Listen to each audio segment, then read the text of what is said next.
Защо спрях да ходя на гел-лак? Отговорът е чикси. Реших да си взема почивка от гел-лака, защото ногтите ми бяха супер изхабени от ходенето всеки месец на маникюр.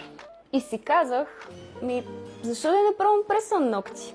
Честно казано, преди да намеря чикси, си мислех, че изкуствените ногти са просто някакви ефтини бокуци. И постоянно ще ми падат и се чупят, като цяло няма да издържат. Крайна сметка се оказа, че това изобщо не е вярно. Буквално са със същото качество като гел-лака, защото са с гел покритие и са по-изгодни. В началото имах опасения относно лепилото, но след като си взех чикси, разбрах, че то е клинично тествано и няма да ми навреди на ногтите. Все пак, ако не искам да използвам лепило, просто мога да използвам тези лепенки.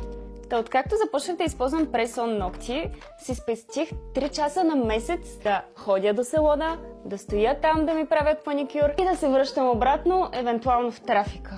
Плюс това, ако ми падне някой нокът, веднага мога да си изкарам лепилото от чантата и да си го залепя.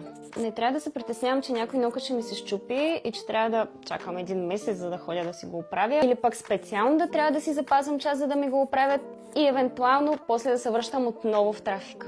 Най-любимото ми е, че мога всеки ден и за всеки повод да съм с различни ногти, с различна дължина, с различна форма, с различен цвят. Мога да си ги комбинирам от различните комплекти и след време отново да си ги използвам, защото все пак са за многократна употреба. Напишете ми в коментарите дали вие сте ползвали качествени пресон ногти.